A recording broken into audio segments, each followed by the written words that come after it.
আজকে তোমাদের 51 নম্বর থেকে প্রশ্ন উত্তরগুলো আলোচনা শুরু করব। গতকালকে আমি তোমাদের প্রথম 50টি প্রশ্ন উত্তর আলোচনা করেছি তোমাদের সেকেন্ড সেমিস্টারে ইএনভিএস অর্থাৎ পরিবেশবিদ্যা সাবজেক্টের। তোমরা যারা প্রথম ক্লাসটা দেখোনি তোমরা আগে 1 নম্বর ক্লাসটা তোমরা দেখে নাও, তারপর তোমরা আজকের 50টি গুরুত্বপূর্ণ প্রশ্ন উত্তর দেখে নাও। এই 100টি এমসিকিউ প্রশ্ন উত্তর করলে আশা করি তোমরা উপকৃত হবে এবং তোমরা দেখলেই বুঝতে পারবে যে এখানে কী ধরনের প্রশ্নগুলো রাখা হয়েছে, অর্থাৎ গুরুত্বপূর্ণ প্রশ্নগুলোই রাখা হয়েছে। আজকে 51 নম্বর প্রশ্ন, যেটা প্রথম প্রশ্ন, পরিবেশ শিক্ষার পদ্ধতি কি শেখায়? শেখানোর ও শেখার উপায় শেখায়। নেক্সট প্রশ্ন, আনুষ্ঠানিক পরিবেশ শিক্ষা কোথায় হয়? বিদ্যালয় ও কলেজে। নেক্সট, আনুষ্ঠানিক পরিবেশ শিক্ষার একটি উদাহরণ শিক্ষা সফর। শিক্ষা সফর। তারপরে কুইজ ও বিতর্ক কোন ধরনের শিক্ষা পদ্ধতি? দেখো অনানুষ্ঠানিক শিক্ষা পদ্ধতি। তারপরে প্রশ্ন আছে, দেখো ইকো ক্লাবের কাজ কি? মোস্ট ইম্পর্টেন্ট প্রশ্ন, ছাত্রদের পরিবেশ সংরক্ষণে উদ্বুদ্ধ করা। নেক্সট, এনজিওর পুরো নাম কি? Non governmental organisation. ভালো প্রশ্ন। ভারতে পরিবেশ সুরক্ষায় এনজিওগুলির ভূমিকা কি? অ্যান্সার দেখো জনসচেতনতা ও গ্রামীণ উন্নয়ন। পরের প্রশ্ন, পরিবেশ সুরক্ষায় সরকারি প্রতিষ্ঠানের ভূমিকা কি? আইন প্রণয়ন ও বাস্তবায়ন। তারপরের প্রশ্ন আছে তথ্য প্রযুক্তির মাধ্যমে পরিবেশ শিক্ষা কিভাবে হয়? দেখো অনলাইন ক্লাস, ই পোস্টার এবং ভিডিওর মাধ্যমে। নেক্সট, গণমাধ্যমের ভূমিকা কি? সচেতনতা বৃদ্ধি করা।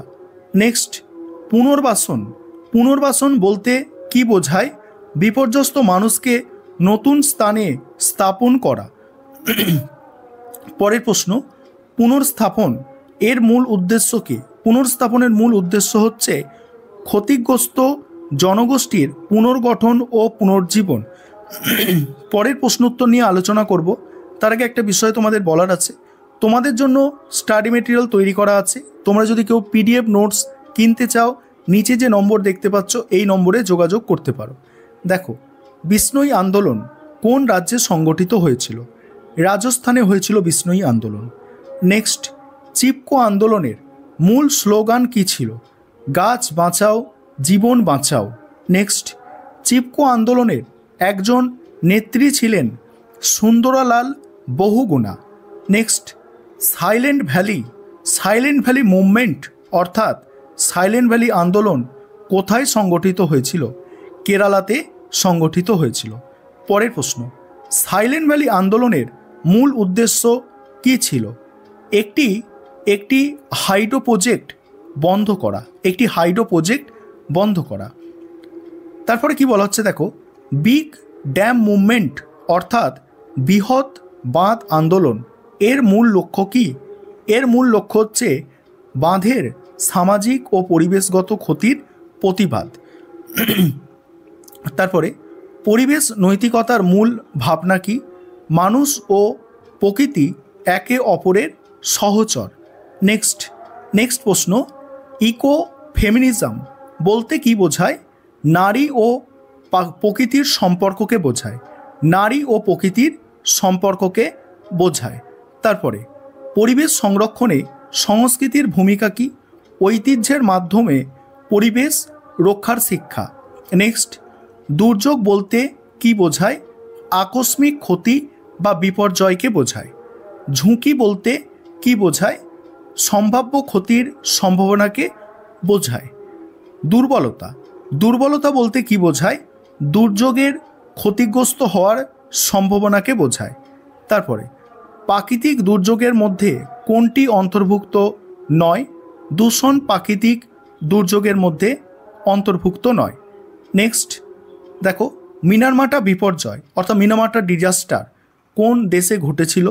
জাপানে ঘটেছিল। ভোপাল গ্যাস বিপর্যয় অর্থাৎ ভোপাল গ্যাস ডিজাস্টার কবে ঘটে? 1984 সালে ঘটে। ফুকুশিমা পারমাণবিক বিপর্যয় অর্থাৎ ফুকুশিমা নিউক্লিয়ার ডিজাস্টার কোন সালে সংগঠিত হয়েছিল? 2011 সালে সংগঠিত হয়েছিল। তারপরে ঘূর্ণিঝড় আয়লা কবে আঘাত আনে? 2009 সালে আঘাত আনে। নেক্সট, কোভিড-19 মহামারী শুরু হয়েছিল 2019 সালে। নেক্সট, দুর্যোগ ব্যবস্থাপনা কি? দুর্যোগের পূর্বাভাস ও প্রতিরোধমূলক ব্যবস্থা। নেক্সট, দুর্যোগ সতর্কীকরণ ব্যবস্থা এর উদ্দেশ্য কি? দুর্যোগের আগে মানুষকে সতর্ক করা। পরের প্রশ্ন, আজীবন শিক্ষার মূল বৈশিষ্ট্য কি? ক্রমাগত শেখার প্রক্রিয়া। নেক্সট, পরিবেশ শিক্ষায় পেডোলজি বলতে কি বোঝায়? শিখন পদ্ধতিকে বোঝায়। নেক্সট, আনুষ্ঠানিক পরিবেশ শিক্ষা কোথায় হয়? বিদ্যালয় ও কলেজে হয়। এটা রিপিট হলো প্রশ্নটা। আনুষ্ঠানিক পরিবেশ শিক্ষার একটি উদাহরণ শিক্ষা সফর ও প্রদর্শনী। পরের প্রশ্ন, ইকো ক্লাব। ইকো ক্লাবের উদ্দেশ্য শিক্ষার্থীদের পরিবেশ সচেতন করা। পরিবেশ সংরক্ষণে এনজিওর ভূমিকা সামাজিক সচেতনতা বৃদ্ধি করা। সরকারি প্রতিষ্ঠান পরিবেশ সংরক্ষণে কী ভূমিকা রাখে? আইন প্রণয়ন ও বাস্তবায়ন। নেক্সট, তথ্য প্রযুক্তি পরিবেশ শিক্ষায় কিভাবে সাহায্য করে?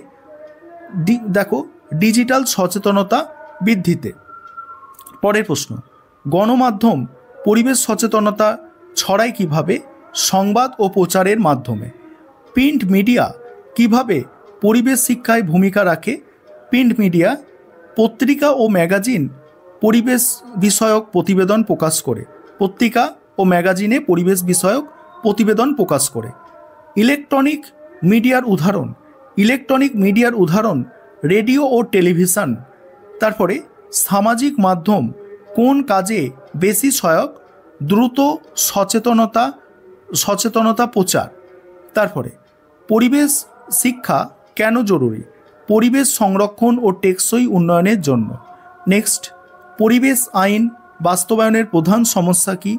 জনগণের অজ্ঞতা ও দুর্বল প্রশাসন। নেক্সট, মল্টিক প্রোটোকলের মূল উদ্দেশ্য কি? ওজোন স্তর রক্ষা। Next, Kyoto protocol. Kyoto protocol সম্পর্কিত জলবায়ুর পরিবর্তনের সঙ্গে সম্পর্কিত। পরের প্রশ্ন, জীববৈচিত্র্য কনভেনশন। জীববৈচিত্র্য কনভেনশনের মূল উদ্দেশ্য কি? জীববৈচিত্র্য সংরক্ষণ। পরিবেশ শিক্ষার চূড়ান্ত লক্ষ্য কি? মানুষ ও প্রকৃতির মধ্যে সুষম সম্পর্ক স্থাপন করা। এই ছিল তোমাদের আজকে গুরুত্বপূর্ণ এমসিকিউ প্রশ্ন উত্তর।